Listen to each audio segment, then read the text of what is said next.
एथर February नुहे विलंबरे हेब पंचायत निर्वाचन समालोचना कले विरोधी 2024 साधारण निर्वाचन पर सबुठारु बड़ निर्वाचन हेब पंचायत और पौर निर्वाचन। एही निर्वाचन स्पष्ट हेब जे कहार लोकप्रियता बढ़ी कहार कमिटी से निर्वाचन उपरे समस्तक नजर रही। राजनैतिक दल माने निज निजर प्रस्तुति चलाइछन्ति। तेबे एथर निर्वाचन आगकु मास घुंचिबा नै राज्य निर्वाचन कमिशन पक्षरु सूचना दिया जिबा परे आरंभ होईछि बयानबाजी। अमेरिका ईरान संघर्ष जारी होमरुज प्रणाली रे जहाज चलाचल ठप। अमेरिका और ईरान मध्य पुणी थे संघर्ष तीव्र होगा पर विश्वर सबुठारु गुरुत्वपूर्ण तैल परिवहन पथ होमरुज प्रणाली रे जहाज चलाचल प्राय ठप हो जाइछि। एहार प्रभाव रे विश्व इंधन बजार रे नुआ अनिश्चितता सृष्टि होइछि। पूर्वरु युद्ध जोगु जोगाण बाधाप्राप्त होइथिबा बेले वर्तमान जहाज चलाचल ह्रास परिस्थिति को आहुरी जटिल करिछि। सामुद्रिक तथ्य संस्था लॉयड्स लिस्ट एजेंसी अनुसार जुलाई 7 परठारु 10,000 टन अधिक क्षमता विशिष्ट कौनसी बड़ जहाज जलपथ दे यातायात करना। जदिओ अति कम रे 2टी जहाज परिचय बंद रखी पथ अतिक्रम कर अनुमान करा जाउछि। सामुद्रिक गुइंदा संस्था वेंडीवार्ड कहते बुधवार और गुरुवार सकाळ सुधा मात्र 5टी जहाज एही प्रणाली दे जाइथिबार रेकर्ड होइछि। सुभद्रा योजना को नहीं बड़ अपडेट एमानंकु मिलिबो 25,000 कटिला एमानंकर नाम। आसिला बड़ खबर सुभद्रा योजना को नहीं एमिति घोषणा कले सरकार जहाँ राज्यवासी को खुशी प्रदान करुछि। जोड़ी हेले नुआ हिताधिकारी केवल सेतिकी नुहे एहा सह अनेकंकर कटिछि नाम। तेबे जानिबा केउ मानकर नाम कटिछि ओ केउ दिन खाता को आसीबो टंका। एबे पंचम किस्ती को अपेक्षा करिसंती महिला। राज्य सरकार को फ्लैगशिप स्कीम सुभद्रा योजना रे चतुर्थ किस्ती टंका हिताधिकारी खाता को आसी सारिछि। 4टी किस्ती रे मोट 20,000 टंका पाई सारिछंती 1 कोटीरु अधिक हिताधिकारी। सेहिभଳି चतुर्थ किस्ती पाई नथिबा 1 लक्षरु अधिक महिला खाता को वेरिफिकेशन परे गत मे 4 तारिख रे आसिछि सुभद्रा टंका। एही योजना रे शामिल होबा पई आ 3,17,966 जन नुआ आवेदनकारी पंजीकरण करिसंती। नुआ आवेदनकारी को स्थिति एवं योजनार प्रगति संपर्क में समीक्षा करबा परे आज प्रबल वर्षा झड़ 6 जिला को वर्षा झड़ नहीं सतर्क करा जायछि। राज्य में सक्रिय रही मौसुमी विभिन्न स्थान में पाग मेघुआ थिबा सह स्वल्प धरणर वर्षा मध्य होउछि। 6टी जिला को वर्षा झड़ नहीं सतर्क करा जायछि। सुंदरगढ़ अनुगुल केउंझर मयूरभंज बालेश्वर भद्रक वर्षा सह बिजुली घड़घड़ी होई पारे। आसंता 12 तारिख पर्यंत राज्यर विभिन्न स्थान में बिजुली घड़घड़ी सह वर्षा संभावना थिबा नै आंचलिक पाणीपाग केन्द्र पक्षरु कुहा जायछि। आसंता 3 दिन जाए सुंदरगढ़ मयूरभंज केन्दुझर रे बिजुली घड़घड़ी सह वर्षा रे उत्तर ओडिशा रे आसंता 4 दिन पर्यंत वर्षा घड़घड़ी लगी रहिबो। आसंता 12 तारिख रे राज्य रे पुणी वर्षा बढ़ी पारे। बंगोपसागर रे एक घूर्णिबलय सृष्टि हेबो। एहा प्रभाव रे वर्षा हेबो बोली पाणीपाग विज्ञानी डॉक्टर सरस साहू एहा कहिसंती। टीएमसी खाता रे थिबा 1,000 कोटीरु अधिक टंका अचल। तृणमूल कांग्रेस पई संकट घनाइबारे लागिछि जहा बढ़ाई देछि ममतांको मुंड व्यथा। 2 दिन तले प्रवर्तन निर्देशालय टीएमसी अकाउंट रे थिबा 440 कोटी टंका को अचल करिथिला। एबे टीएमसी बैंक अकाउंट उपरे कार्यानुष्ठान ग्रहण कराइछि साइबर पुलिस। दलर दैनिक खर्च नै कोलकाता हाईकोर्ट आश्वस्ति मिलिथिबा बेले विधाननगर साइबर थाना पुलिस टीएमसी रो चिंता बढ़ाई देछि। विभिन्न बैंक रे थिबा टीएमसी आ 12टी बैंक अकाउंट को फ्रीज करा जाइछि। पुलिस सूचना अनुसार 2टी पर्याय रे टीएमसी रो फ्रीज करा जाइथिबा अकाउंट रे मोट 1,000 कोटीरु अधिक टंका जमा रहिछि। एही कार्यानुष्ठान टीएमसी विद्रोही विधायक विश्वनाथ दास द्वारा दिया जाइथिबा एतलार तदंत आधार रे होइछि। एही मामला पुलिस पूर्वरु 3टी अकाउंट फ्रीज करथिला। परे ईडी मॉर्निंग लीडरिंग एक्टिंग रे खाता जमा राशि अचल। राजधानी भुवनेश्वर में ट्रक भर्ती गंजेई जबत। राजधानी भुवनेश्वर में ट्रक भर्ती गंजेई जबत होइछि। शुक्रवार अबकारी विभाग को एक बड़ सफलता मिली। शहीदनगर थाना अंचल प्राय 7 क्विंटाल गंजेई जबत करा जायछि। राज्य बाहर को यह चालान बेले अबकारी विभाग माड़ी बसिथिला। गंजेई ट्रक भर्ती जबत होबा सह एही मामला रे 3 अभियुक्तों को अबकारी विभाग गिरफ्त करिछि। घटनार तदंत जारी करिछि। कंदमालरू एही ट्रक भर्ती गंजेई आसुथिला बोली सूचना मिलिछि। झारसुगुड़ारे 6 वर्षीय नाबालिका दुष्कर्म मामला। दुष्कर्मकारी 20 वर्ष जेल। दुष्कर्मकारी 12 वर्ष कारादंड देशा। 17 वर्षीय नाबालिका दुष्कर्म मामला रे राय प्रकाश। अभियुक्त 12 वर्ष कारादंड देश शुणाइले जाजपुर स्वतंत्र पोक्सो कोर्ट। अभियुक्त व्यासनगर सापगाड़िया गाँव किरण मुखी। 2025 रे जाजपुर रोड अंचल रे से नाबालिका दुष्कर्म करथिबा अभियोग होइथिला। एनै पीड़िता परिवार पक्षरु जाजपुर रोड थाना रे अभियोग करा जायथिला। 17 जनक साक्ष्य प्रमाण को आधार करी कोर्टे राय शुणाइछंती। दुष्कर्मकारी 20 वर्ष जेल दंडादेश। ଶେଷ। 22 ଜୁନ୍ 2025ରେ ଝାରସୁଗୁଡ଼ା ବନହରପାଳି ଥାନା ଅଞ୍ଚଳରେ ଜଣେ 6 ବର୍ଷୀୟା ନାବାଳିକାଙ୍କୁ ତାଙ୍କ ପଡ଼ୋଶୀ ଦୁଷ୍କର୍ମ କରିଥିବା ନେଇ ଅଭିଯୋଗ ହୋଇଥିଲା। ପୋଲିସ ତଦନ୍ତ କରି ଅଭିଯୁକ୍ତଙ୍କୁ ଗିରଫ କରିଥିଲା। ସ୍ପେଶାଲ ପୋକ୍ସୋ କୋର୍ଟ ଅଭିଯୁକ୍ତଙ୍କୁ 20 ବର୍ଷୀୟ ସଶ୍ରମ ଦଣ୍ଡାଦେଶ ସହିତ 50,000 ଟଙ୍କାର ଫାଇନ କରିଛନ୍ତି। ଏଥିସହ ଦୁଷ୍କର୍ମ ପୀଡ଼ିତାଙ୍କୁ ସରକାର 8 ଲକ୍ଷ ଟଙ୍କା କ୍ଷତିପୂରଣ ଦେବା ପାଇଁ କୋର୍ଟ ନିର୍ଦ୍ଦେଶ ଦେଇଛନ୍ତି। କେତନ ହତ୍ୟାକାଣ୍ଡରେ ଅଭିଯୁକ୍ତ ମାଙ୍କ ବଡ଼ ବୟାନ, ସିଆକୁ ପାହାଡ଼ ଉପରୁ ଠେଲି ଦିଅ। ମୋ ଝିଅ ଯଦି ଦୋଷୀ ତାହେଲେ ତାକୁ ଫାଶୀ ଦିଅ। ମୋ ଝିଅ ଯଦି କେତନକୁ ମାରିଛି ତାହେଲେ ତାକୁ ସେଇ ପାହାଡ଼ରୁ ଠେଲି ଦିଅ। ଦୋଷୀମାନଙ୍କୁ କଠୋରରୁ କଠୋର ଦଣ୍ଡ ମିଳିବା ଦରକାର। ସେ ମୋ ଝିଅ ହଉ କି ଆଉ ଯିଏ ବି ହଉ। ମୁଁ ଗୋଟିଏ ମା କହୁଛି, ମୋ ଭାବି ଜ୍ୱାଇଁ କେତନକୁ ଯିଏ ମାରିଛି ତାକୁ କଠୋରରୁ କଠୋର ଦଣ୍ଡ ମିଳିବା ଦରକାର। ଦୋଷୀମାନେ ନ ଖସିବା ଦରକାର। ବିବାହ ପୂର୍ବରୁ କେତନ ଅଗ୍ରୱାଲକୁ ଲୋହାଗଡ଼ ପୋର୍ଟ ଉପରୁ ଠେଲି ହତ୍ୟା ଘଟଣାରେ ନୂଆ ନୂଆ ତଥ୍ୟ ସାମ୍ନାକୁ ଆସିଛି। ଆଉ ଏହାରି ଭିତରେ ଅଭିଯୁକ୍ତା ସିଆ ଗୋଏଲଙ୍କ ମା ପ୍ରତିକ୍ରିୟା ସମସ୍ତଙ୍କୁ ଆଶ୍ଚର୍ଯ୍ୟ କରିଦେଇଛି। ସିଆଙ୍କର ଏଭଳି ଷଡ଼ଯନ୍ତ୍ର ଶୁଣିଲା ପରେ ତାଙ୍କ ମୁଣ୍ଡ କାମ କରୁନାହିଁ। ତାଙ୍କ କହିବା ମୁତାବକ ସିଆ ଯଦି କିଛି ଭୁଲ କରିଛି ତାହେଲେ ତାକୁ କଠୋରରୁ କଠୋର ଦଣ୍ଡ ମିଳିବା ନିହାତି ଦରକାର। ସିଆଙ୍କ ମା ଆହୁରି କହିଛନ୍ତି କି ସେମାନେ ଚେତନ ଚୌଧୁରୀଙ୍କ ବିଷୟରେ କୌଣସି କଥା ଜାଣିନଥିଲେ। ଯଦି ସେମାନେ ପୂର୍ବରୁ ତାଙ୍କ ପ୍ରେମ ସମ୍ପର୍କ ବିଷୟରେ କିଛି ଜାଣିଥାନ୍ତେ ତାହେଲେ ଏହି ସମ୍ପର୍କରେ କେବେ ବି ରାଜି ହୋଇନଥାନ୍ତେ। ଏହି ବାହାଘରରେ ଦୁଇଟି ପରିବାର ବହୁତ ଖୁସି ଥିଲେ। ଏମିତି ହେବ ବୋଲି କେହି ଚିନ୍ତା ମଧ୍ୟ କରିନଥିଲେ। ଯଦି ଦେଖିବା ସିଆ ଏବଂ ପ୍ରେମିକ ଚେତନ ମିଶି କେତନକୁ ଲୋହାଗଡ଼ ପୋର୍ଟ ଉପରୁ ଠେଲି ହତ୍ୟା କରିଛନ୍ତି। ଆଉ ତାପରେ ଜୁଲାଇ 1ରୁ ବଢ଼ିବ ପାସପୋର୍ଟ ଫିସ୍। କେତେ ହେବ ମୂଲ୍ୟ? ଭାରତ ସରକାର ପାସପୋର୍ଟ ବନାଇବା ପାଇଁ ଶୁଳ୍କ ବୃଦ୍ଧି କରିଛନ୍ତି। ଏହି ନୂତନ ଶୁଳ୍କ ଚଳିତ ବର୍ଷ ଜୁଲାଇ 1ରୁ କାର୍ଯ୍ୟକାରୀ ହେବ। ବୈଦେଶିକ ବ୍ୟାପାର ମନ୍ତ୍ରଣାଳୟ ଏକ ସରକାରୀ ବିଜ୍ଞପ୍ତି ଜାରି କରିଛି। ସରକାର ପାସପୋର୍ଟ ନିୟମ 1980 ସଂଶୋଧନ କରି ଏହି ନୂତନ ଶୁଳ୍କ ଲାଗୁ କରାଯାଉଛି। ସରକାରୀ ବିଜ୍ଞପ୍ତି ଅନୁଯାୟୀ ଆବେଦନକାରୀଙ୍କୁ ଏବେ ଅତିରିକ୍ତ 1000 ଦେବାକୁ ହେବ। ଅର୍ଥାତ୍ 36 ପୃଷ୍ଠା ବିଶିଷ୍ଟ ପାସପୋର୍ଟ ପାଇଁ 1500 ଟଙ୍କାକୁ ବୃଦ୍ଧି ପାଇ 2500 ଟଙ୍କା ହୋଇଯାଇଛି। ତତ୍କାଳ ସେବା ପାଇଁ ଶୁଳ୍କ ଯାହା ପୂର୍ବରୁ 3500 ଟଙ୍କା ରହିଥିଲା ତାହା ଏବେ 5000 ଟଙ୍କା ହୋଇଛି। ନା ଧୂଆଁ ନା ପ୍ରଦୂଷଣ, କୋଉଠି କେଉଁ ମାର୍ଗରେ ଚାଲିବ ଦେଶର ପ୍ରଥମ ହାଇଡ୍ରୋଜେନ୍ ଟ୍ରେନ୍? ଭାରତୀୟ ରେଳ ଇତିହାସରେ ଏକ ନୂତନ ସବୁଜ ବିପ୍ଳବ ଆରମ୍ଭ ହେବାକୁ ଯାଉଛି। ଏଣିକି ରେଳ ଧାରଣାରେ ଆଉ ଶବ୍ଦ ଏବଂ ଧୂଆଁ ଦ୍ୱାରା ଚିହ୍ନିତ ହେବ ନାହିଁ, ବରଂ ଏକ ସ୍ୱଚ୍ଛ ଭବିଷ୍ୟତର ଗତିମାର୍ଗ ହେବ। ଦେଶର ପ୍ରଥମ ହାଇଡ୍ରୋଜେନ୍ ଟ୍ରେନ୍ ଯାହା ଧୂଆଁ କିମ୍ବା ପ୍ରଦୂଷଣ ନିର୍ଗତ କରିବ ନାହିଁ। ଏହାର ଶକ୍ତିର ପ୍ରମାଣ ସ୍ୱରୂପ କେବଳ ପାଣି ସିଞ୍ଚନ କରିବ। ହାଇଡ୍ରୋଜେନ୍ ଚାଳିତ ଟ୍ରେନ୍ ଏହାର ଶେଷ ହାଇସ୍ପିଡ୍ ବେଗ ପରୀକ୍ଷଣ ସଫଳତାର ସହ ସମାପ୍ତ କରିଛି। ଏହି ପରୀକ୍ଷଣ ହରିୟାଣା ଠାରୁ ସୋନପିତ ସେକ୍ସନ ମଧ୍ୟରେ କରାଯାଇଥିଲା, ଯେଉଁଠାରେ ଟ୍ରେନ୍ ଘଣ୍ଟା ପ୍ରତି ସର୍ବାଧିକ 120 କିଲୋମିଟର ବେଗରେ ଦୌଡ଼ିଥିଲା। ହାଇଡ୍ରୋଜେନ୍ ଟ୍ରେନ୍ର ସଫଳ ପରୀକ୍ଷଣକୁ ଭାରତୀୟ ରେଳବାଇ ପାଇଁ ଏକ ପ୍ରମୁଖ ସଫଳତା ଭାବେ ବିବେଚନା କରାଯାଉଛି, କାରଣ ଏହା ଦେଶର ପ୍ରଦୂଷଣ ହ୍ରାସ କରିବାରେ ଏବଂ ସ୍ୱଚ୍ଛ ଇନ୍ଧନ ଅର୍ଥାତ୍ ହାଇଡ୍ରୋଜେନ୍ ଇନ୍ଧନ ବ୍ୟବହାର କରି ଚାଲୁଥିବା ଟ୍ରେନ୍ ଚଳାଚଳକୁ ପ୍ରୋତ୍ସାହିତ କରିବାରେ ସହାୟକ ହେବ। ଚୌଦ୍ୱାର ଜେଲ୍ରୁ ସିସିଟିଭି ଫୁଟେଜ୍ ଗାୟବ ଘଟଣା, ଅଡ଼ୁଆରେ ପଡ଼ିପାରନ୍ତି ଜେଲ୍ ଡିଜି। ଚୌଦ୍ୱାର ଜେଲ୍ରୁ ସିସିଟିଭି ଫୁଟେଜ୍ ଦସ୍ତାବିଜ ଗାୟବ ଘଟଣାରେ ଅଡ଼ୁଆରେ ପଡ଼ିପାରନ୍ତି ଜେଲ୍ ଡିଜି, ଜେଲ୍ ଓ ଅଧୀକ୍ଷକ। ଚୌଦ୍ୱାର ସର୍କଲ ଜେଲ୍ରୁ 2 ବିହାରୀ ଅପରାଧୀ ଫେରାର ଘଟଣାରେ ଏତଲା ଦେଇଥିଲେ ରାଜ୍ୟସଭା ସାଂସଦ ସୁଜିତ କୁମାର। ତାଙ୍କ ପକ୍ଷରୁ ଜେଲ୍ ଡିଜି ସୁଶାନ୍ତ କୁମାର ନାଥ ଓ ଚୌଦ୍ୱାର ସର୍କଲ ଜେଲ୍ର ବରିଷ୍ଠ ଅଧୀକ୍ଷକ ସୁଜିତ କୁମାର ରାଉଙ୍କ ବିରୋଧରେ ଚୌଦ୍ୱାର ଥାନାକୁ ଏତଲା ପଠାଯାଇଛି। ଏହି ଏତଲା ଆଧାରରେ ପୋଲିସ ଏକ ଷ୍ଟେସନ ଡାଏରୀ କରି ତଦନ୍ତ ଆରମ୍ଭ କରିଛନ୍ତି। ତେବେ ଏହି ଏତଲା ଆଧାରରେ ତଦନ୍ତ ପରିସରଭୁକ୍ତ ହୋଇପାରନ୍ତି ବୋଲି ବଡ଼ ଅଧିକାରୀ କୁହାଯାଉଛି। ସେପଟେ ଅଧିକାରୀ ଫେରାର ହୋଇଥିବା ଦିନର ଜେଲ୍ ସିସି କ୍ୟାମେରା ଫୁଟେଜ୍ ଓ ଦସ୍ତାବିଜ ଗାୟବ ହୋଇଛି ବୋଲି ଅଭିଯୋଗ ହୋଇଛି। ଏହି ଘଟଣାର ତଦନ୍ତ ପରିସରଭୁକ୍ତ ହୋଇପାରନ୍ତି ଜେଲ୍ ଡିଜି ଓ ଅଧୀକ୍ଷକ। ଗତକାଲି ଚୌଦ୍ୱାର ଥାନାରେ ଜେଲ୍ ଡିଜିଙ୍କ ବିରୁଦ୍ଧରେ ରାଜ୍ୟସଭା ଏମ୍ପି ସୁଜିତ କୁମାର ଏତଲା ଦେଇଥିଲେ। ଚୌଦ୍ୱାର ସର୍କଲ ଜେଲ୍ରୁ କଏଦୀ ଚମ୍ପଟ ମାରିବା ଘଟଣାରେ ଏହି ଏତଲା ଦେଇଥିଲେ ସୁଜିତ। ଆସନ୍ତା 2ରୁ ଲଘୁଚାପ, ରାଜ୍ୟରେ ପ୍ରବଳ ବର୍ଷା ସମ୍ଭାବନା। ରାଜ୍ୟରେ ସକ୍ରିୟ ହେଉଛି ମୌସୁମୀ। ଦିନେ 2 ଦିନ ମଧ୍ୟରେ ତାତିରୁ ମିଳିବ ଆଶ୍ୱସ୍ତି। ଆକାଶ ମେଘାଚ୍ଛନ୍ନ ରହିବା ସହ ତାତି ହ୍ରାସ ପାଇବ, ଏହି ଆକଳନ କରିଛନ୍ତି ବିଶିଷ୍ଟ ପାଣିପାଗ ବିଜ୍ଞାନୀ ଶରତ ଚନ୍ଦ୍ର ସାହୁ। ଅପରାହ୍ନରେ ବି ଉପକୂଳବର୍ତ୍ତୀ ଓ ଆଭ୍ୟନ୍ତରୀଣ ଜିଲ୍ଲାଗୁଡ଼ିକର କିଛି ସ୍ଥାନରେ ଘଡ଼ଘଡ଼ି ବିଜୁଳି ସହିତ ବର୍ଷା ହୋଇପାରେ।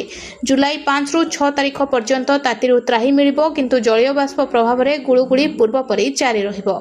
ଆସନ୍ତା ଜୁଲାଇ 2 ତାରିଖ ବେଳକୁ ରାଜ୍ୟରେ ଲଘୁଚାପ ସୃଷ୍ଟି ହୋଇପାରେ। 30 ତାରିଖ ବେଳକୁ ଉତ୍ତର ପଶ୍ଚିମ ବଙ୍ଗୋପସାଗରର ଏକ ଘୂର୍ଣ୍ଣିବଳୟ ସୃଷ୍ଟି ହେବ।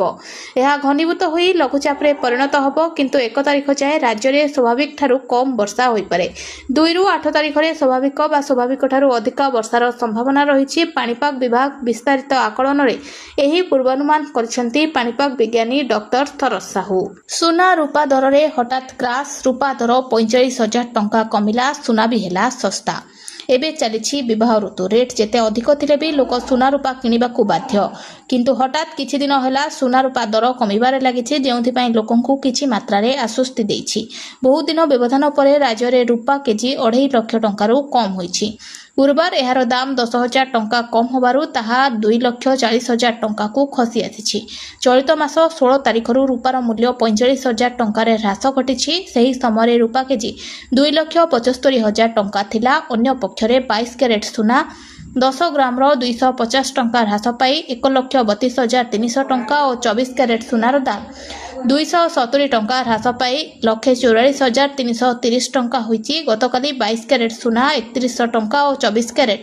ଜୁଲାଇରେ 12 ଦିନ ବ୍ୟାଙ୍କ ବନ୍ଦ। ଆପଣଙ୍କ ରାଜ୍ୟରେ କେବେ ବ୍ୟାଙ୍କଗୁଡ଼ିକ ବନ୍ଦ ରହିବ ତାହା ଜାଣନ୍ତୁ। ଏହି ବର୍ଷ ଜୁଲାଇ ମାସରେ ଦେଶର ବିଭିନ୍ନ ରାଜ୍ୟରେ ବ୍ୟାଙ୍କଗୁଡ଼ିକ ମୋଟ 12 ଦିନ ପାଇଁ ବନ୍ଦ ରହିବ। 4ଟି ରବିବାର ଏବଂ 2ଟି ଶନିବାର ଛୁଟି ବ୍ୟତୀତ ବିଭିନ୍ନ ସ୍ଥାନୀୟ ପର୍ବ ପାଇଁ ମୋଟ 6ଟି ଛୁଟି ରହିବ। ଏହା କହିବା କଥା ଯେ ଜୁଲାଇ ହେଉଛି ସବୁଠାରୁ କମ୍ ଛୁଟି ଥିବା ମାସ ମଧ୍ୟରୁ ଗୋଟିଏ। ଜୁଲାଇ 2026ରେ ଦେଶର ସମସ୍ତ ବ୍ୟାଙ୍କ ରବିବାର ଜୁଲାଇ 5, 12, 19 ଏବଂ 26 ତାରିଖରେ ବନ୍ଦ ରହିବ। ଏହା ସହିତ ମାସର ଦ୍ୱିତୀୟ ଶନିବାର ଜୁଲାଇ 11 ଏବଂ ମାସର ଚତୁର୍ଥ ଶନିବାର ଏପ୍ରିଲ 25 ତାରିଖରେ ଦେଶବ୍ୟାପୀ ବ୍ୟାଙ୍କ ଛୁଟି ରହିବ। ଏହା ବ୍ୟତୀତ ବିଭିନ୍ନ ରାଜ୍ୟର ବିଭିନ୍ନ ଅବସରର ଏବଂ ସ୍ଥାନୀୟ ପର୍ବପର୍ବାଣୀ ଯୋଗୁଁ ଜୁଲାଇ 6, 9, 16, 17, 18 ଏବଂ 22 ତାରିଖରେ ମଧ୍ୟ ବ୍ୟାଙ୍କଗୁଡ଼ିକ ବନ୍ଦ ରହିବ। ଚାକିରିରୁ ବିଦା ହେଲେ ଭୀମସେନ, ଚନ୍ଦ୍ରିକାଙ୍କ ମୃତ୍ୟୁ ପଛରେ ଭୀମସେନଙ୍କ ସମ୍ପୃକ୍ତି ଅଭିଯୋଗ। ଭୀମସେନ ଟୁଟୁ ବହିଷ୍କୃତ। ଡାକ୍ତରୀ ଛାତ୍ରୀ ଚନ୍ଦ୍ରିକା ମୃତ୍ୟୁ ଘଟଣାରେ ବଡ଼ ଆକ୍ସନ ନେଇଛନ୍ତି ମୁଖ୍ୟମନ୍ତ୍ରୀ। ଓଟିଏଏସ୍ ଅଧିକାରୀ ଭୀମସେନ ଟୁଡୁଙ୍କୁ ଚାକିରିରୁ ବହିଷ୍କୃତ କରାଯାଇଛି। ଅପରାଧିକ ମାମଲାରେ ଅଟକ ନବୀନ ଯୁକ୍ତ ସରକାରୀ ଅଧିକାରୀଙ୍କ ଉପରେ ମୁଖ୍ୟମନ୍ତ୍ରୀଙ୍କ ଦୃଢ଼ କାର୍ଯ୍ୟାନୁଷ୍ଠାନ ନେଇଛନ୍ତି। ଟ୍ରେନିଂ ସମୟରେ ପୁଲିସ ଦ୍ୱାରା ଗିରଫ ହୋଇଥିବା ଭୀମସେନ ଟୁଡୁ ଗିରଫ ପରେ ତାଙ୍କୁ ବିଚାର ବିଭାଗୀୟ ହେପାଜତକୁ ପଠାଯାଇଛି। ନୂଆକରି ଓଟିଏସ୍ ପାଇଥିବା ଟୁଡୁ ତାଙ୍କ ଇଣ୍ଡକ୍ସନ ଟ୍ରେନିଂ ସମୟରେ 2026 ଜୁନ୍ 4 ତାରିଖରୁ ଅନୁପସ୍ଥିତ ଥିଲେ। Madhusudan Das regional academy of financial management ତାଙ୍କ ଶେଷ ପରୀକ୍ଷାରେ ମଧ୍ୟ ଯୋଗ ଦେଇନଥିଲେ। ଏହି ସମୟରେ ସେ ଚନ୍ଦ୍ରିକା ମୃତ୍ୟୁ ମାମଲାରେ ବରାଙ୍ଗ ପୁଲିସ ଦ୍ୱାରା ଗିରଫ ହୋଇଥିଲେ। ଜୁଡିସିଆଲ କଷ୍ଟଡିକୁ ପଠାଯାଇଛି। ଅପରାଧିକ ମାମଲାରେ 44 ଘଣ୍ଟା ମଧ୍ୟରୁ ଅଧିକ ସମୟ ଧରି ପୁଲିସ ଦ୍ୱାରା ଅଟକ ରଖିଥିବାରୁ ଆଇନ ଅନୁଯାୟୀ ପଦକ୍ଷେପ ନିଆଯାଇ ତାଙ୍କୁ ସିଧାସଳଖ ସରକାରୀ ସେବାରୁ ଦରଖାସ୍ତ କରାଯାଇଛି। ଝାରସୁଗୁଡ଼ାରେ 6 ବର୍ଷୀୟ ନାବାଳିକାଙ୍କୁ ଦୁଷ୍କର୍ମ ମାମଲା, ଦୁଷ୍କର୍ମକାରୀଙ୍କୁ 20 ବର୍ଷ ଜେଲ୍। ଦୁଷ୍କର୍ମକାରୀଙ୍କୁ 12 ବର୍ଷ କାରାଦଣ୍ଡ ଦେଶା 17 ବର୍ଷୀୟ ନାବାଳିକାଙ୍କୁ ଦୁଷ୍କର୍ମ ମାମଲାରେ ରାୟ ପ୍ରକାଶ। ଅଭିଯୁକ୍ତ 12 ବର୍ଷ କାରାଦଣ୍ଡ ଦେଶ ଶୁଣାଇଲେ ଯାଜପୁର ସ୍ୱତନ୍ତ୍ର ପୋକ୍ସୋ କୋର୍ଟ। ଅଭିଯୁକ୍ତ ବ୍ୟାସନଗର ସାପଗାଡ଼ିଆ ଗାଁର କିରଣ ମୁଖୀ। 2025ରେ ଯାଜପୁର ରୋଡ୍ ଅଞ୍ଚଳରେ ସେ ନାବାଳିକାକୁ ଦୁଷ୍କର୍ମ କରିଥିବା ଅଭିଯୋଗ ହୋଇଥିଲା। ଏନେଇ ପୀଡ଼ିତା ପରିବାର ପକ୍ଷରୁ ଯାଜପୁର ରୋଡ୍ ଥାନାରେ ଅଭିଯୋଗ କରାଯାଇଥିଲା। 17 ଜଣଙ୍କ ସାକ୍ଷ୍ୟ ପ୍ରମାଣକୁ ଆଧାର କରି କୋର୍ଟ ଏ ରାୟ ଶୁଣାଇଛନ୍ତି। ଦୁଷ୍କର୍ମକାରୀଙ୍କୁ 20 ବର୍ଷ ଜେଲ୍ ଦଣ୍ଡାଦେଶ।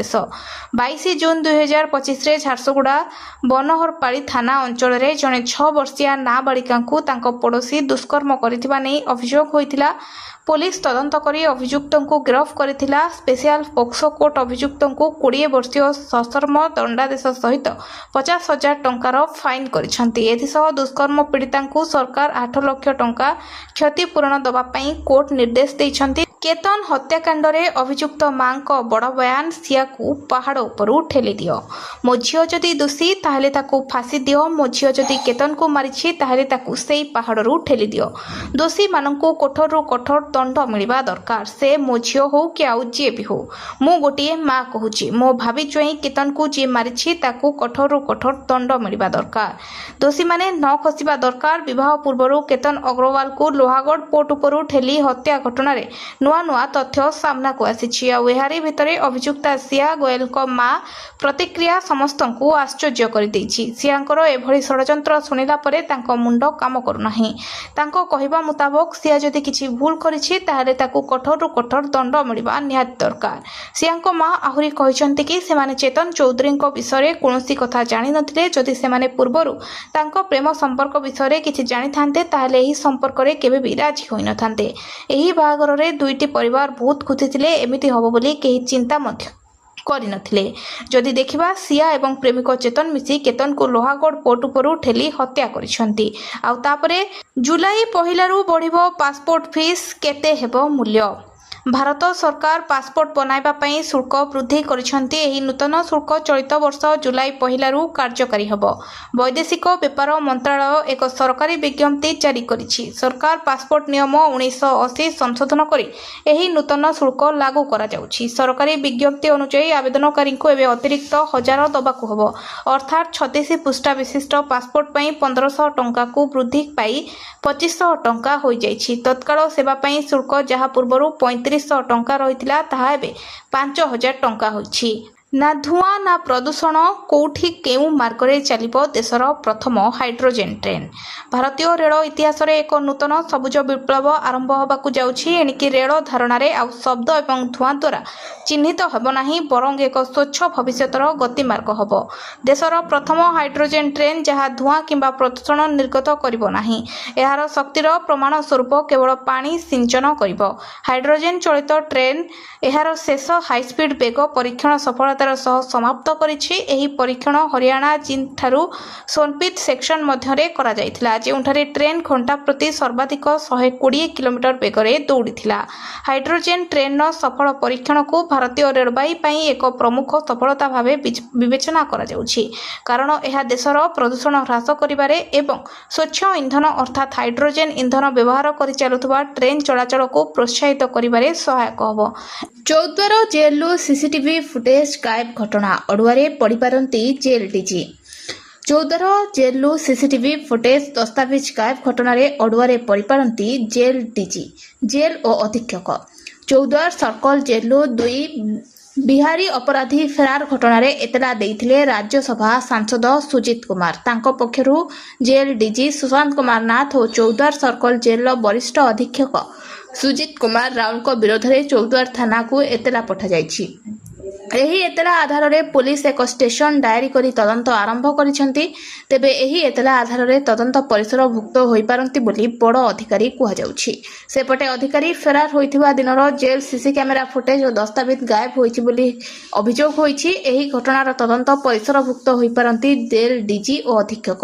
ଗତକାଲି ଚୌଦ୍ୱାର ଥାନାରେ ଜେଲ୍ ଡିଜିଙ୍କ ବିରୁଦ୍ଧରେ ରାଜ୍ୟସଭା ଏମ୍ପି ସୁଜିତ କୁମାର ଏତଲା ଦେଇଥିଲେ। ଚୌଦ୍ୱାର ସର୍କଲ ଜେଲରୁ କଏଦୀ ଚମ୍ପଟ ମାରିବା ଘଟଣାରେ ଏହି ଏତଲା ଦେଇଥିଲେ ସୁଜିତ।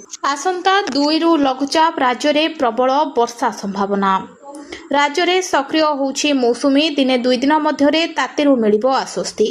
ଆକାଶ ମେଘାଚ୍ଛନ୍ନ ରହିବା ସହ ତାତି ହ୍ରାସ ପାଇବ, ଏହି ଆକଳନ କରିଛନ୍ତି ବିଶିଷ୍ଟ ପାଣିପାଗ ବିଜ୍ଞାନୀ ଶରତ ଚନ୍ଦ୍ର ସାହୁ। ଅପରାହ୍ନରେ ବି ଉପକୂଳବର୍ତ୍ତୀ ଓ ଆଭ୍ୟନ୍ତରୀଣ ଜିଲ୍ଲାଗୁଡ଼ିକର କିଛି ସ୍ଥାନରେ ଘଡ଼ଘଡ଼ି ବିଜୁଳି ସହିତ ବର୍ଷା ହୋଇପାରେ। ଜୁଲାଇ 5ରୁ 6 ତାରିଖ ପର୍ଯ୍ୟନ୍ତ ତାତିରୁ ତ୍ରାହି ମିଳିବ, କିନ୍ତୁ ଜଳୀୟ ବାଷ୍ପ ପ୍ରଭାବରେ ଗୁଳୁଗୁଳି ପୂର୍ବ ପରି ଜାରି ରହିବ। ଆସନ୍ତା ଜୁଲାଇ 2 ତାରିଖ ବେଳକୁ ରାଜ୍ୟରେ ଲଘୁଚାପ ସୃଷ୍ଟି ହୋଇପାରେ। 30 ତାରିଖ ବେଳକୁ ଉତ୍ତର ପଶ୍ଚିମ ବଙ୍ଗୋପସାଗରର ଏକ ଘୂର୍ଣ୍ଣିବଳୟ ସୃଷ୍ଟି ହେବ। ଏହା ଘନୀଭୂତ ହୋଇ ଲଘୁଚାପରେ ପରିଣତ ହେବ, କିନ୍ତୁ 1 ତାରିଖ ଯାଏଁ ରାଜ୍ୟରେ ସ୍ୱାଭାବିକଠାରୁ କମ୍ ବର୍ଷା ହୋଇପାରେ। 2ରୁ 8 ତାରିଖରେ ସ୍ୱାଭାବିକ ବା ସ୍ୱାଭାବିକଠାରୁ ଅଧିକ ବର୍ଷାର ସମ୍ଭାବନା ରହିଛି। ପାଣିପାଗ ବିଭାଗ ବିସ୍ତାରିତ ଆକଳନରେ ଏହି ପୂର୍ବାନୁମାନ କରିଛନ୍ତି ପାଣିପାଗ ବିଜ୍ଞାନୀ ଡକ୍ଟର ଶରତ ସାହୁ। ସୁନା ରୂପା ଦରରେ ହଠାତ୍ କ୍ରାସ୍, ରୂପା ଦର 45,000 ଟଙ୍କା କମିଲା, ସୁନା ବି ହେଲା ଶସ୍ତା। ଏବେ ଚାଲିଛି ବିବାହ ଋତୁ। ରେଟ୍ ଯେତେ ଅଧିକ ଥିଲେ ବି ଲୋକ ସୁନା ରୂପା କିଣିବାକୁ ବାଧ୍ୟ, କିନ୍ତୁ ହଠାତ୍ କିଛି ଦିନ ହେଲା ସୁନା ରୂପା ଦର କମିବାରେ ଲାଗିଛି, ଯେଉଁଥିପାଇଁ ଲୋକଙ୍କୁ କିଛି ମାତ୍ରାରେ ଆଶ୍ୱସ୍ତି ଦେଇଛି। ବହୁଦିନ ବ୍ୟବଧାନ ପରେ ରାଜ୍ୟରେ ରୂପା କେଜି 2.5 ଲକ୍ଷ ଟଙ୍କାରୁ କମ୍ ହୋଇଛି। ଗୁରୁବାର ଏହାର ଦାମ 10,000 ଟଙ୍କା କମ୍ ହେବାରୁ ତାହା 2,40,000 ଟଙ୍କାକୁ ଖସି ଆସିଛି। ଚଳିତ ମାସ 16 ତାରିଖରୁ ରୂପାର ମୂଲ୍ୟ 45,000 ଟଙ୍କାରେ ହ୍ରାସ ଘଟିଛି। ସେହି ସମୟରେ ରୂପା କେଜି 2,75,000 ଟଙ୍କା ଥିଲା। ଅନ୍ୟ ପକ୍ଷରେ 22 କ୍ୟାରେଟ୍ ସୁନା 10 ଗ୍ରାମର 250 ଟଙ୍କା ହ୍ରାସ ପାଇ 1,32,300 ଟଙ୍କା ଓ 24 କ୍ୟାରେଟ୍ ସୁନାର ଦାମ 270 ଟଙ୍କା ହ୍ରାସ ପାଇ 1,44,330 ଟଙ୍କା ହୋଇଛି। ଗତକାଲି 22 କ୍ୟାରେଟ୍ ସୁନା 3100 ଟଙ୍କା ଓ 24 କ୍ୟାରେଟ୍। ଜୁଲାଇରେ 12 ଦିନ ବ୍ୟାଙ୍କ ବନ୍ଦ। ଆପଣଙ୍କ ରାଜ୍ୟରେ କେବେ ବ୍ୟାଙ୍କଗୁଡ଼ିକ ବନ୍ଦ ରହିବ ତାହା ଜାଣନ୍ତୁ। ଏହି ବର୍ଷ ଜୁଲାଇ ମାସରେ ଦେଶର ବିଭିନ୍ନ ରାଜ୍ୟରେ ବ୍ୟାଙ୍କଗୁଡ଼ିକ ମୋଟ 12 ଦିନ ପାଇଁ ବନ୍ଦ ରହିବ। 4ଟି ରବିବାର ଏବଂ 2ଟି ଶନିବାର ଛୁଟି ବ୍ୟତୀତ ବିଭିନ୍ନ ସ୍ଥାନୀୟ ପର୍ବ ପାଇଁ ମୋଟ 6ଟି ଛୁଟି ରହିବ। ଏହା କହିବା କଥା ଯେ ଜୁଲାଇ ହେଉଛି ସବୁଠାରୁ କମ୍ ଛୁଟି ଥିବା ମାସ ମଧ୍ୟରୁ ଗୋଟିଏ। ଜୁଲାଇ 2024 2026 देशर समस्त बैंक रविवार जुलाई 5, 12, 19 एवं 26 तारिख में बंद रहिबो। एहा सहित मासर द्वितीय शनिवार जुलाई 11 एवं मासर चतुर्थ शनिवार एप्रिल 25 तारिख में देशव्यापी बैंक छुट्टी रहिबो। ଏହା ବ୍ୟତୀତ ବିଭିନ୍ନ ରାଜ୍ୟର ବିଭିନ୍ନ ଅବସରର ଏବଂ ସ୍ଥାନୀୟ ପର୍ବପର୍ବାଣୀ ଯୋଗୁଁ ଜୁଲାଇ 6, 9, 16, 17, 18 ଏବଂ 22 ତାରିଖରେ ମଧ୍ୟ ବ୍ୟାଙ୍କଗୁଡ଼ିକ ବନ୍ଦ ରହିବ। ଚାକିରିରୁ ବିଦା ହେଲେ ଭୀମସେନ ଚନ୍ଦ୍ରିକାଙ୍କ ମୃତ୍ୟୁ ପଛରେ ଭୀମସେନଙ୍କ ସମ୍ପୃକ୍ତି ଅଭିଯୋଗ। ଭୀମସେନ ଟୁଟୁ ବହିଷ୍କୃତ ଡାକ୍ତରୀ ଛାତ୍ରୀ ଚନ୍ଦ୍ରିକା ମୃତ୍ୟୁ ଘଟଣାରେ ବଡ଼ ଆକ୍ସନ ନେଇଛନ୍ତି ମୁଖ୍ୟମନ୍ତ୍ରୀ। ଓଟିଏଏସ୍ ଅଧିକାରୀ ଭୀମସେନ ଟୁଡୁଙ୍କୁ ଚାକିରିରୁ ବହିଷ୍କୃତ କରାଯାଇଛି। ଅପରାଧିକ ମାମଲାରେ ଅଟକ ନବୀନ ଯୁକ୍ତ ସରକାରୀ ଅଧିକାରୀଙ୍କ ଉପରେ ମୁଖ୍ୟମନ୍ତ୍ରୀଙ୍କ ଦୃଢ଼ କାର୍ଯ୍ୟାନୁଷ୍ଠାନ ନେଇଛନ୍ତି। ଟ୍ରେନିଂ ସମୟରେ ପୁଲିସ ଦ୍ୱାରା ଗିରଫ ହୋଇଥିବା ଭୀମସେନ ଟୁଡୁ ଗିରଫ ପରେ ତାଙ୍କୁ ବିଚାର ବିଭାଗୀୟ ହେପାଜତକୁ ପଠାଯାଇଛି। ନୂଆକରି ଓଟିଏଏସ୍ ପାଇଥିବା ଟୁଡୁ ତାଙ୍କ ଇଣ୍ଡକ୍ସନ ଟ୍ରେନିଂ ସମୟରେ 2026 ଜୁନ୍ 4 ତାରିଖରୁ ଅନୁପସ୍ଥିତ ଥିଲେ। Madhusudan Das regional academy of financial management ତାଙ୍କ ଶେଷ ପରୀକ୍ଷାରେ ମଧ୍ୟ ଯୋଗ ଦେଇନଥିଲେ। ଏହି ସମୟରେ ସେ ଚନ୍ଦ୍ରିକା ମୃତ୍ୟୁ ମାମଲାରେ ବରାଙ୍କ ପୁଲିସ ଦ୍ୱାରା ଗିରଫ ହୋଇଥିଲେ। ଜୁଡିସିଆଲ କଷ୍ଟଡିକୁ ପଠାଯାଇଛି। ଅପରାଧିକ ମାମଲାରେ 44 ଘଣ୍ଟା ମଧ୍ୟରୁ ଅଧିକ ସମୟ ଧରି ପୁଲିସ ଦ୍ୱାରା ଅଟକ ରଖିଥିବାରୁ ଆଇନ ଅନୁଯାୟୀ ପଦକ୍ଷେପ ନିଆଯାଇ ତାଙ୍କୁ ସିଧାସଳଖ ସରକାରୀ ସେବାରୁ ଦରଖାସ୍ତ କରାଯାଇଛି। ଝାରସୁଗୁଡ଼ାରେ 6 ବର୍ଷୀୟ ନାବାଳିକାଙ୍କୁ ଦୁଷ୍କର୍ମ ମାମଲା, ଦୁଷ୍କର୍ମକାରୀଙ୍କୁ 20 ବର୍ଷ ଜେଲ୍। ଦୁଷ୍କର୍ମକାରୀଙ୍କୁ 12 ବର୍ଷ କାରାଦଣ୍ଡ ଦେଶା 17 ବର୍ଷୀୟ ନାବାଳିକାଙ୍କୁ ଦୁଷ୍କର୍ମ ମାମଲାରେ ରାୟ ପ୍ରକାଶ। ଅଭିଯୁକ୍ତ 12 ବର୍ଷ କାରାଦଣ୍ଡ ଦେଶ ଶୁଣାଇଲେ ଯାଜପୁର ସ୍ୱତନ୍ତ୍ର ପୋକ୍ସୋ କୋର୍ଟ। ଅଭିଯୁକ୍ତ ବ୍ୟାସନଗର ସାପଗାଡ଼ିଆ ଗାଁର କିରଣ ମୁଖୀ। 2025ରେ ଯାଜପୁର ରୋଡ ଅଞ୍ଚଳରେ ସେ ନାବାଳିକାକୁ ଦୁଷ୍କର୍ମ କରିଥିବା ଅଭିଯୋଗ ହୋଇଥିଲା। ଏନେଇ ପୀଡ଼ିତା ପରିବାର ପକ୍ଷରୁ ଯାଜପୁର ରୋଡ ଥାନାରେ ଅଭିଯୋଗ କରାଯାଇଥିଲା। 17 ଜଣଙ୍କ ସାକ୍ଷ୍ୟ ପ୍ରମାଣକୁ ଆଧାର କରି କୋର୍ଟ ରାୟ ଶୁଣାଇଛନ୍ତି। ଦୁଷ୍କର୍ମକାରୀଙ୍କୁ 20 ବର୍ଷ ଜେଲ୍ ଦଣ୍ଡାଦେଶ। 22 ଜୁନ୍ 2025ରେ ଝାରସୁଗୁଡ଼ା ବନହରପାଳି ଥାନା ଅଞ୍ଚଳରେ ଜଣେ 6 ବର୍ଷୀୟା ନାବାଳିକାଙ୍କୁ ତାଙ୍କ ପଡ଼ୋଶୀ ଦୁଷ୍କର୍ମ କରିଥିବା ନେଇ ଅଭିଯୋଗ ହୋଇଥିଲା। ପୋଲିସ ତଦନ୍ତ କରି ଅଭିଯୁକ୍ତଙ୍କୁ ଗିରଫ କରିଥିଲା। ସ୍ପେଶାଲ ପୋକ୍ସୋ କୋର୍ଟ ଅଭିଯୁକ୍ତଙ୍କୁ 20 ବର୍ଷୀୟ ସଶ୍ରମ ଦଣ୍ଡାଦେଶ ସହିତ 50,000 ଟଙ୍କାର ଫାଇନ୍ କରିଛନ୍ତି। ଏଥିସହ ଦୁଷ୍କର୍ମ ପୀଡ଼ିତାଙ୍କୁ ସରକାର 8 ଲକ୍ଷ ଟଙ୍କା କ୍ଷତିପୂରଣ ଦେବା ପାଇଁ କୋର୍ଟ ନିର୍ଦ୍ଦେଶ ଦେଇଛନ୍ତି। କେତନ ହତ୍ୟାକାଣ୍ଡରେ ଅଭିଯୁକ୍ତ ମାଙ୍କ ବଡ଼ ବୟାନ, ସିଆକୁ ପାହାଡ଼ ଉପରୁ ଠେଲି ଦିଅ। ମୋ ଝିଅ ଯଦି ଦୋଷୀ ତାହେଲେ ତାକୁ ଫାଶୀ ଦିଅ। ମୋ ଝିଅ ଯଦି କେତନକୁ ମାରିଛି ତାହେଲେ ତାକୁ ସେଇ ପାହାଡ଼ରୁ ଠେଲି ଦିଅ। ଦୋଷୀମାନଙ୍କୁ କଠୋରରୁ କଠୋର ଦଣ୍ଡ ମିଳିବା ଦରକାର। ସେ ମୋ ଝିଅ ହେଉ କି ଆଉ ଯିଏ ବି ହେଉ। ମୁଁ ଗୋଟିଏ ମା କହୁଛି, ମୋ ଭାବି ଜ୍ୱାଇଁ କେତନକୁ ଯିଏ ମାରିଛି ତାକୁ କଠୋରରୁ କଠୋର ଦଣ୍ଡ ମିଳିବା ଦରକାର। ଦୋଷୀମାନେ ନ ଖସିବା ଦରକାର। ବିବାହ ପୂର୍ବରୁ କେତନ ଅଗ୍ରୱାଲକୁ ଲୋହାଗଡ଼ ପୋର୍ଟ ଉପରୁ ଠେଲି ହତ୍ୟା ଘଟଣାରେ ନୂଆ ନୂଆ ତଥ୍ୟ ସାମ୍ନାକୁ ଆସିଛି। ଆଉ ଏହାରି ଭିତରେ ଅଭିଯୁକ୍ତା ସିଆ ଗୋଏଲଙ୍କ ମା ପ୍ରତିକ୍ରିୟା ସମସ୍ତଙ୍କୁ ଆଶ୍ଚର୍ଯ୍ୟ କରିଦେଇଛି। ସିଆଙ୍କର ଏଭଳି ଷଡ଼ଯନ୍ତ୍ର ଶୁଣିଲା ପରେ ତାଙ୍କ ମୁଣ୍ଡ କାମ କରୁନାହିଁ। ତାଙ୍କ କହିବା ମୁତାବକ ସିଆ ଯଦି କିଛି ଭୁଲ କରିଛି ତାହେଲେ ତାକୁ କଠୋରରୁ କଠୋର ଦଣ୍ଡ ମିଳିବା ନିହାତି ଦରକାର। ସିଆଙ୍କ ମା ଆହୁରି କହିଛନ୍ତି କି ସେମାନେ ଚେତନ ଚୌଧୁରୀଙ୍କ ବିଷୟରେ କୌଣସି କଥା ଜାଣିନଥିଲେ। ଯଦି ସେମାନେ ପୂର୍ବରୁ ତାଙ୍କ ପ୍ରେମ ସମ୍ପର୍କ ବିଷୟରେ କିଛି ଜାଣିଥାନ୍ତେ ତାହେଲେ ଏହି ସମ୍ପର୍କରେ କେବେ ବି ରାଜି ହୋଇନଥାନ୍ତେ। ଏହି ବାହାଘରରେ ଦୁଇଟି ପରିବାର ବହୁତ ଖୁସି ଥିଲେ। ଏମିତି ହେବ ବୋଲି କେହି ଚିନ୍ତା ମଧ୍ୟ କରିନଥିଲେ। ଯଦି ଦେଖିବା ସିଆ ଏବଂ ପ୍ରେମିକ ଚେତନ ମିଶି କେତନକୁ ଲୋହାଗଡ଼ ପୋର୍ଟ ଉପରୁ ଠେଲି ହତ୍ୟା କରିଛନ୍ତି। ଆଉ ତାପରେ ଜୁଲାଇ 1ରୁ ବଢ଼ିବ ପାସପୋର୍ଟ ଫିସ୍। କେତେ ହେବ ମୂଲ୍ୟ?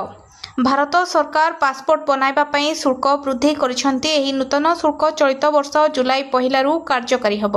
ବୈଦେଶିକ ବ୍ୟାପାର ମନ୍ତ୍ରଣାଳୟ ଏକ ସରକାରୀ ବିଜ୍ଞପ୍ତି ଜାରି କରିଛି। ସରକାର ପାସପୋର୍ଟ ନିୟମ 1980 ସଂଶୋଧନ କରି ଏହି ନୂତନ ଶୁଳ୍କ ଲାଗୁ କରାଯାଉଛି। ସରକାରୀ ବିଜ୍ଞପ୍ତି ଅନୁଯାୟୀ ଆବେଦନକାରୀଙ୍କୁ ଏବେ ଅତିରିକ୍ତ 1000 ଦେବାକୁ ହେବ। ଅର୍ଥାତ୍ 36 ପୃଷ୍ଠା ବିଶିଷ୍ଟ ପାସପୋର୍ଟ ପାଇଁ 1500 ଟଙ୍କାକୁ ବୃଦ୍ଧି ପାଇ 2500 ଟଙ୍କା ହୋଇଯାଇଛି। ତତ୍କାଳ ସେବା ପାଇଁ ଶୁଳ୍କ ଯାହା ପୂର୍ବରୁ 3500 ଟଙ୍କା ରହିଥିଲା ତାହା ଏବେ 5000 ଟଙ୍କା ହୋଇଛି।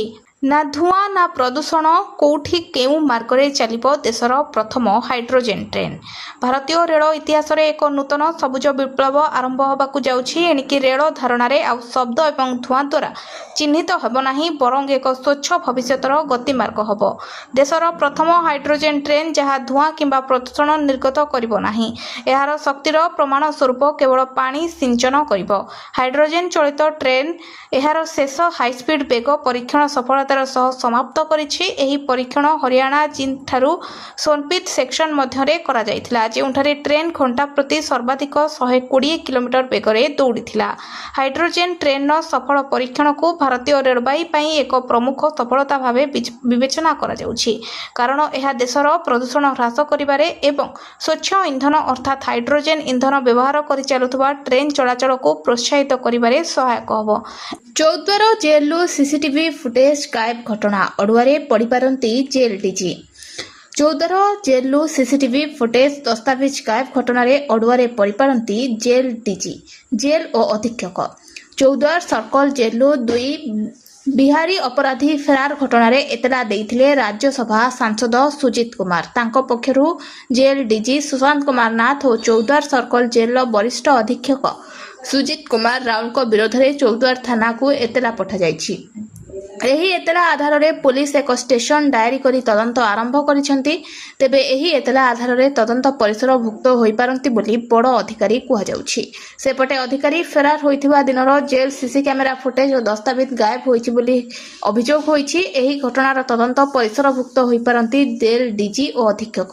ଗତକାଲି ଚୌଦ୍ୱାର ଥାନାରେ ଜେଲ୍ ଡିଜିଙ୍କ ବିରୁଦ୍ଧରେ ରାଜ୍ୟସଭା ଏମ୍ପି ସୁଜିତ କୁମାର ଏତଲା ଦେଇଥିଲେ। ଚୌଦ୍ୱାର ସର୍କଲ ଜେଲ୍ରୁ କଏଦୀ ଚମ୍ପଟ ମାରିବା ଘଟଣାରେ ଏହି ଏତଲା ଦେଇଥିଲେ ସୁଜିତ। ଆସନ୍ତା 2ରୁ ଲଘୁଚାପ, ରାଜ୍ୟରେ ପ୍ରବଳ ବର୍ଷା ସମ୍ଭାବନା। ରାଜ୍ୟରେ ସକ୍ରିୟ ହେଉଛି ମୌସୁମୀ। ଦିନେ 2 ଦିନ ମଧ୍ୟରେ ତାତିରୁ ମିଳିବ ଆଶ୍ୱସ୍ତି। ଆକାଶ ମେଘାଚ୍ଛନ୍ନ ରହିବା ସହ ତାତି ହ୍ରାସ ପାଇବ, ଏହି ଆକଳନ କରିଛନ୍ତି ବିଶିଷ୍ଟ ପାଣିପାଗ ବିଜ୍ଞାନୀ ଶରତ ଚନ୍ଦ୍ର ସାହୁ। ଅପରାହ୍ନରେ ବି ଉପକୂଳବର୍ତ୍ତୀ ଓ ଆଭ୍ୟନ୍ତରୀଣ ଜିଲ୍ଲାଗୁଡ଼ିକର କିଛି ସ୍ଥାନରେ ଘଡ଼ଘଡ଼ି ବିଜୁଳି ସହିତ ବର୍ଷା ହୋଇପାରେ। ଜୁଲାଇ 5ରୁ 6 ତାରିଖ ପର୍ଯ୍ୟନ୍ତ ତାତିରୁ ତ୍ରାହି ମିଳିବ, କିନ୍ତୁ ଜଳୀୟ ବାଷ୍ପ ପ୍ରଭାବରେ ଗୁଳୁଗୁଳି ପୂର୍ବ ପରି ଜାରି ରହିବ। ଆସନ୍ତା ଜୁଲାଇ 2 ତାରିଖ ବେଳକୁ ରାଜ୍ୟରେ ଲଘୁଚାପ ସୃଷ୍ଟି ହୋଇପାରେ। 30 ତାରିଖ ବେଳକୁ ଉତ୍ତର ପଶ୍ଚିମ ବଙ୍ଗୋପସାଗରର ଏକ ଘୂର୍ଣ୍ଣିବଳୟ ସୃଷ୍ଟି ହେବ। ଏହା ଘନୀଭୂତ ହୋଇ ଲଘୁଚାପରେ ପରିଣତ ହେବ, କିନ୍ତୁ 1 ତାରିଖ ଯାଏଁ ରାଜ୍ୟରେ ସ୍ୱାଭାବିକଠାରୁ କମ୍ ବର୍ଷା ହୋଇପାରେ। 2ରୁ 8 ତାରିଖରେ ସ୍ୱାଭାବିକ ବା ସ୍ୱାଭାବିକଠାରୁ ଅଧିକ ବର୍ଷାର ସମ୍ଭାବନା ରହିଛି। ପାଣିପାଗ ବିଭାଗ ବିସ୍ତାରିତ ଆକଳନରେ ଏହି ପୂର୍ବାନୁମାନ କରିଛନ୍ତି ପାଣିପାଗ ବିଜ୍ଞାନୀ ଡକ୍ଟର ଶରତ ସାହୁ। ସୁନା ରୂପା ଦରରେ ହଠାତ୍ କ୍ରାସ୍, ରୂପା ଦର 45,000 ଟଙ୍କା କମିଲା, ସୁନା ବି ହେଲା ଶସ୍ତା। ଏବେ ଚାଲିଛି ବିବାହ ଋତୁ। ରେଟ୍ ଯେତେ ଅଧିକ ଥିଲେ ବି ଲୋକ ସୁନା ରୂପା କିଣିବାକୁ ବାଧ୍ୟ, କିନ୍ତୁ ହଠାତ୍ କିଛି ଦିନ ହେଲା ସୁନା ରୂପା ଦର କମିବାରେ ଲାଗିଛି, ଯେଉଁଥିପାଇଁ ଲୋକଙ୍କୁ କିଛି ମାତ୍ରାରେ ଆଶ୍ୱସ୍ତି ଦେଇଛି। ବହୁଦିନ ବ୍ୟବଧାନ ପରେ ରାଜ୍ୟରେ ରୂପା କେଜି 2.5 ଲକ୍ଷ ଟଙ୍କାରୁ କମ୍ ହୋଇଛି। ଗୁରୁବାର ଏହାର ଦାମ 10,000 ଟଙ୍କା କମ୍ ହେବାରୁ ତାହା 2,40,000 ଟଙ୍କାକୁ ଖସି ଆସିଛି। ଚଳିତ ମାସ 16 ତାରିଖରୁ ରୂପାର ମୂଲ୍ୟ 45,000 ଟଙ୍କାରେ ହ୍ରାସ ଘଟିଛି। ସେହି ସମୟରେ ରୂପା କେଜି 2,75,000 ଟଙ୍କା ଥିଲା। ଅନ୍ୟ ପକ୍ଷରେ 22 କ୍ୟାରେଟ୍ ସୁନା 10 ଗ୍ରାମର 250 ଟଙ୍କା ହ୍ରାସ ପାଇ 1,32,300 ଟଙ୍କା ଓ 24 କ୍ୟାରେଟ୍ ସୁନାର ଦାମ 270 ଟଙ୍କା ହ୍ରାସ ପାଇ 1,44,330 ଟଙ୍କା ହୋଇଛି। ଗତକାଲି 22 କ୍ୟାରେଟ୍ ସୁନା 3100 ଟଙ୍କା ଓ 24 କ୍ୟାରେଟ୍। ଜୁଲାଇରେ 12 ଦିନ ବ୍ୟାଙ୍କ ବନ୍ଦ। ଆପଣଙ୍କ ରାଜ୍ୟରେ କେବେ ବ୍ୟାଙ୍କଗୁଡ଼ିକ ବନ୍ଦ ରହିବ ତାହା ଜାଣନ୍ତୁ। ଏହି ବର୍ଷ ଜୁଲାଇ ମାସରେ ଦେଶର ବିଭିନ୍ନ ରାଜ୍ୟରେ ବ୍ୟାଙ୍କଗୁଡ଼ିକ ମୋଟ 12 ଦିନ ପାଇଁ ବନ୍ଦ ରହିବ। 4ଟି ରବିବାର ଏବଂ 2ଟି ଶନିବାର ଛୁଟି ବ୍ୟତୀତ ବିଭିନ୍ନ ସ୍ଥାନୀୟ ପର୍ବ ପାଇଁ ମୋଟ 6ଟି ଛୁଟି ରହିବ। ଏହା କହିବା କଥା ଯେ ଜୁଲାଇ ହେଉଛି ସବୁଠାରୁ କମ୍ ଛୁଟି ଥିବା ମାସ ମଧ୍ୟରୁ ଗୋଟିଏ। ଜୁଲାଇ 2026ରେ ଦେଶର ସମସ୍ତ ବ୍ୟାଙ୍କ ରବିବାର ଜୁଲାଇ 5, 12, 19 ଏବଂ 26 ତାରିଖରେ ବନ୍ଦ ରହିବ। ଏହା ସହିତ ମାସର ଦ୍ୱିତୀୟ ଶନିବାର ଜୁଲାଇ 11 ଏବଂ ମାସର ଚତୁର୍ଥ ଶନିବାର ଏପ୍ରିଲ 25 ତାରିଖରେ ଦେଶବ୍ୟାପୀ ବ୍ୟାଙ୍କ ଛୁଟି ରହିବ। ଏହା ବ୍ୟତୀତ ବିଭିନ୍ନ ରାଜ୍ୟର ବିଭିନ୍ନ ଅବସରର ଏବଂ ସ୍ଥାନୀୟ ପର୍ବପର୍ବାଣୀ ଯୋଗୁଁ ଜୁଲାଇ 6, 9, 16, 17, 18 ଏବଂ 22 ତାରିଖରେ ମଧ୍ୟ ବ୍ୟାଙ୍କଗୁଡ଼ିକ ବନ୍ଦ ରହିବ। ଚାକିରିରୁ ବିଦା ହେଲେ ଭୀମସେନ, ଚନ୍ଦ୍ରିକାଙ୍କ ମୃତ୍ୟୁ ପଛରେ ଭୀମସେନଙ୍କ ସମ୍ପୃକ୍ତି ଅଭିଯୋଗ। ଭୀମସେନ ଟୁଟୁ ବହିଷ୍କୃତ। ଡାକ୍ତରୀ ଛାତ୍ରୀ ଚନ୍ଦ୍ରିକା ମୃତ୍ୟୁ ଘଟଣାରେ ବଡ଼ ଆକ୍ସନ ନେଇଛନ୍ତି ମୁଖ୍ୟମନ୍ତ୍ରୀ। ଓଟିଏଏସ୍ ଅଧିକାରୀ ଭୀମସେନ ଟୁଡୁଙ୍କୁ ଚାକିରିରୁ ବହିଷ୍କୃତ କରାଯାଇଛି। ଅପରାଧିକ ମାମଲାରେ ଅଟକ ନବୀନ ଯୁକ୍ତ ସରକାରୀ ଅଧିକାରୀଙ୍କ ଉପରେ ମୁଖ୍ୟମନ୍ତ୍ରୀଙ୍କ ଦୃଢ଼ କାର୍ଯ୍ୟାନୁଷ୍ଠାନ ନେଇଛନ୍ତି। ଟ୍ରେନିଂ ସମୟରେ ପୁଲିସ ଦ୍ୱାରା ଗିରଫ ହୋଇଥିବା ଭୀମସେନ ଟୁଡୁ ଗିରଫ ପରେ ତାଙ୍କୁ ବିଚାର ବିଭାଗୀୟ ହେପାଜତକୁ ପଠାଯାଇଛି। ନୂଆକରି ଓଟିଏସ୍ ପାଇଥିବା ଟୁଡୁ ତାଙ୍କ ଇଣ୍ଡକ୍ସନ ଟ୍ରେନିଂ ସମୟରେ 2026 ଜୁନ୍ 4 ତାରିଖରୁ ଅନୁପସ୍ଥିତ ଥିଲେ। Madhusudan Das regional academy of financial management ତାଙ୍କ ଶେଷ ପରୀକ୍ଷାରେ ମଧ୍ୟ ଯୋଗ ଦେଇନଥିଲେ।